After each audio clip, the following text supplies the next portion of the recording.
করার জন্য। আল্লাহ আমাদেরকে শুধু টাকা ইনকাম করার জন্য পাঠায় নাই, আল্লাহ শুধু আমাদেরকে সম্পদ ইনকাম করার জন্য পাঠায় নাই, আল্লাহ শুধু আমাদেরকে দুনিয়াতে ঘর বাড়ি অট্টালিকা বানানোর জন্য পাঠায় নাই।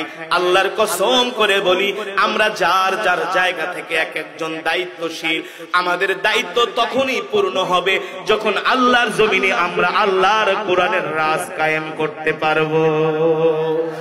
কোরআনের রাজ কায়েম করতে না পারলেও চেষ্টা করতে হবে, ঠিক কিনা বলেন? কি করতে হবে? চেষ্টা করতে হবে, কারণ এই কোরআনের জন্য আল্লাহর নবী উহুদের ময়দানে দান মোবারক শহীদ করেছেন, ঠিক কিনা বলেন? এই কোরআনের জন্য রাসূলের সাহাবী হযরতে বেলালকে অকাথ্য নির্যাতন করা হয়েছে। তারপরে হযরতে বেলাল এই কোরআনের আন্দোলন থেকে এক চুল পরিমাণ দূরে সরে যায় নাই। আল্লাহর নবীর সাহাবী হযরত আবু তালহা রাদিয়াল্লাহু তাআলা আনহুর শরীরের মধ্যে 70টারও বেশি তীর তার শরীরের মধ্যে নিক্ষেপ করা হয়েছে, ঠিক কিনা বলেন? একটা তীরও পিছন দিক দিয়া লাগে নাই, সবগুলো তীর তার বুকের মধ্যে লেগেছেন। কি মনে করছো যুবক? এ যুবক, তুমি কি মনে করেছো আল্লাহর নবীকে কাফেরেরা তায়েফের ময়দানে মারতে মারতে বেহুশ করে ফেলেছে, ঠিক কিনা বলেন? মক্কার কাফেরেরা তো আল্লাহর নবীকে এসে বলেছিল, ইয়া মুহাম্মদ তুমি কি চাও? যদি তুমি সম্পদ চাও, মক্কার সব সম্পদের মালিক তোমাকে বানিয়ে দেওয়া হবে। ও মুহাম্মদ তুমি কি চাও? যদি সুন্দরী নারী চাও, তোমার ঘরে হাজার হাজার মক্কার সুন্দরী নারী তোমার ঘরে পাঠিয়ে দেওয়া হবে। এ মুহাম্মদ তুমি কি চাও? যদি ক্ষমতা চাও, তাহলে আমরা তোমাকে মক্কার সবচেয়ে বড় নেতা বানিয়ে দিব, ঠিক কিনা বলেন? আমরা তো সেই নবীর এমন উম্মত, 500 টাকার ভান্ডিল দেখলে আমরা আমাদের ঈমান বিক্রি করে দিই, কথা বলে না কেন? আমরা তো সেই নবীর এমন মুনাফিক উম্মত হয়ে গেছি, একটু ক্ষমতার লোভ দেখাইলে আমরা দিন ইসলামকে অবিশ্বাস করতেও আমরা কুণ্ঠাবোধ করি না, কথা বলেন? বলতে পারেন হুজুর এটা আবার কি বললেন? হ্যাঁ, গত সপ্তাহে আমি প্রোগ্রাম করেছি ঢাকার পাশে টাঙ্গাইলে মধুপুর একটা থানা আছে যেখানে বেশি আনারস হয়।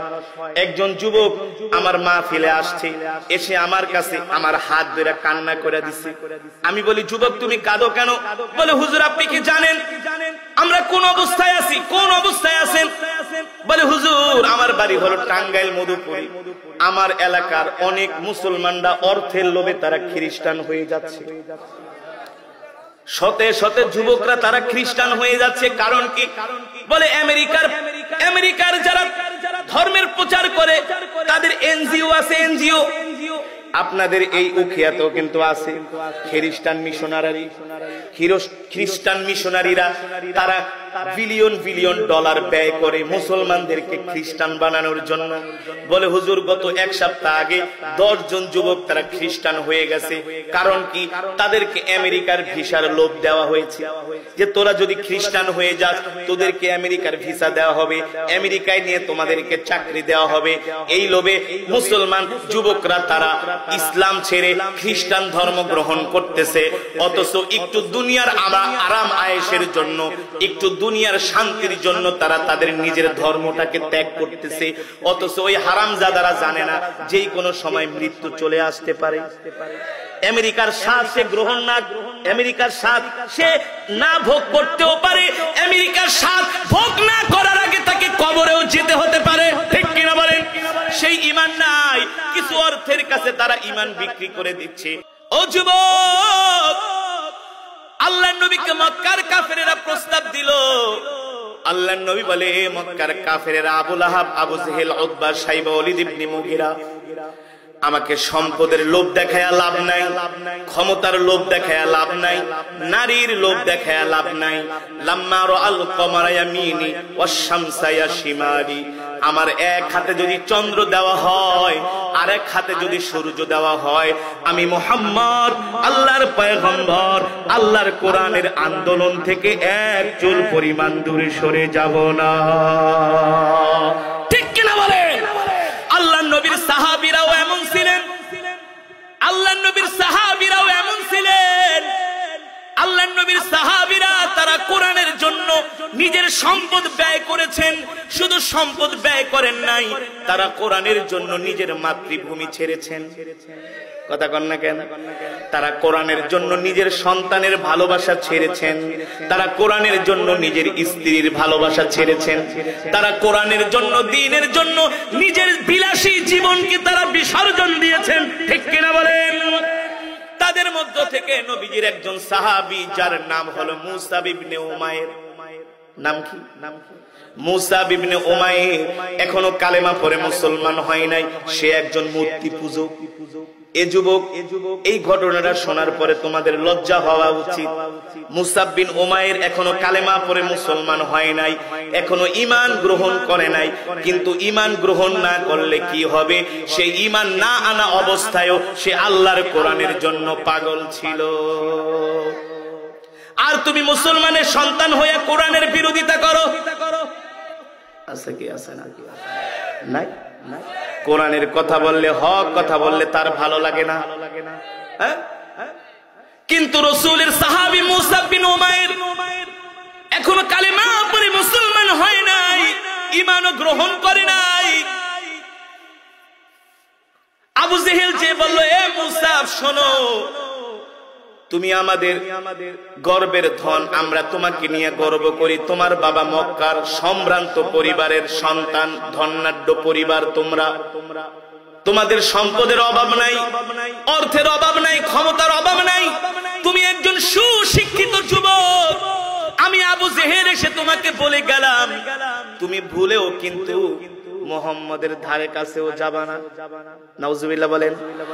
আবু জেহেলের ভয় হলো মুসা বিন উমাইর যদি কালেমা পড়ে মুসলমান হয়ে যায়, তার দেখা দেখি আরো যুবকরা মুসলমান হয়ে যাবে। এই কারণে আগে যেই বলতেছে তুমি কিন্তু মুহাম্মাদের ধারে কাছেও যাবা না। মুসা বিন উমাইর বলে, কেন যাব না? বলে, মুহাম্মদ হুয়া মাজনুন, সে হলো একটা পাগল। বলেন নাউজুবিল্লাহ। মুহাম্মদ হিয়া কাহিন, সে হলো গণক। মুহাম্মদ হিয়া কাযযাব, সে হলো একটা মিথ্যাবাদী। বলেন নাউজুবিল্লাহ। মুসা বিন উমাইর আবু জেহেলের এই কথাগুলো শুনে বলে, ঠিক আছে, দেখা যাক কি করা যায়। আবু জেহেল বাড়িতে চলে গেছে। এবার মুসা বিন উমাইর মনে মনে চিন্তা করতে লাগলেন, আবু জেহেল তো আসলে অত সুবিধার মানুষ না। আবু জেহেল মুহাম্মাদের বিরুদ্ধে আমার কাছে প্রোপাগান্ডা ছড়িয়েছে, আমি আবু জেহেলের কথা বিশ্বাস করব? এটা তো হতে পারে না। আমি তো একজন শিক্ষিত যুবক। ঠিক কিনা বলেন?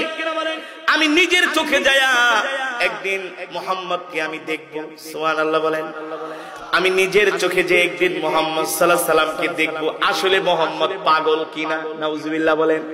আসলে মুহাম্মদ গণক কিনা, আসলে মুহাম্মদ মিথ্যাবাদী কিনা। মুসা বিন উমাইর ঘর থেকে বের হয়েছে আল্লাহর নবীকে দেখার জন্য। জাবালে আবি কুবাইসের পাহাড়ের কাছে আল্লাহর নবী সাহাবীদেরকে নিয়ে মাঝে মাঝে কোরআনের বয়ান করতেন। আল্লাহর নবীর সাহাবীরা তার কাছে আসতেন। মুসা বিন উমাইর ওই পাহাড়ের কাছে গেলেন আল্লাহর নবীর কোরআন শোনার জন্য।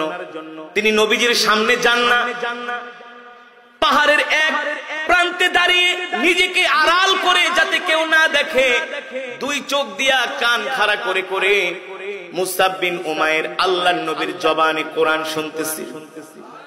জোরে কোন সুবহানাল্লাহ। কোরআনের তেলাওয়াত এমন শ্রুতিমধুর। এই যে একটু আগে আমি আপনাদের সামনে কোরআন পড়লাম, আমি জিজ্ঞেস করেছি কোরআনের তেলাওয়াত শুনলে পাথরের মতো হৃদয়টা মোমের মতো গলে যায়, ঠিক না? আমি যে আপনাদের সামনে কোরআন পড়েছি কয় মিনিট বলতে পারবেন? আরো বেশি 20 মিনিটের উপরে আমি কোরআনুল কারীমের তেলাওয়াত করেছি। যুবক, তোমাদের কাছে আমার প্রশ্ন, তোমরা যে দুনিয়াতে গান শোনো, ফাইটটা যায়, সিররা যায়, লোয়া যায়, খায়া যায়, আছে না? ওই যে মমতাজের যে নাকি বুখারীর পুরোটা মুখস্থ করে ফেলাইছে, যে নাকি বুখারীর পুরো একেবারে তিরমিজি, আবু দাউদ সব পড়ে ফেলেছে, সে আলেমদের সাথে টেক্কা দেয়।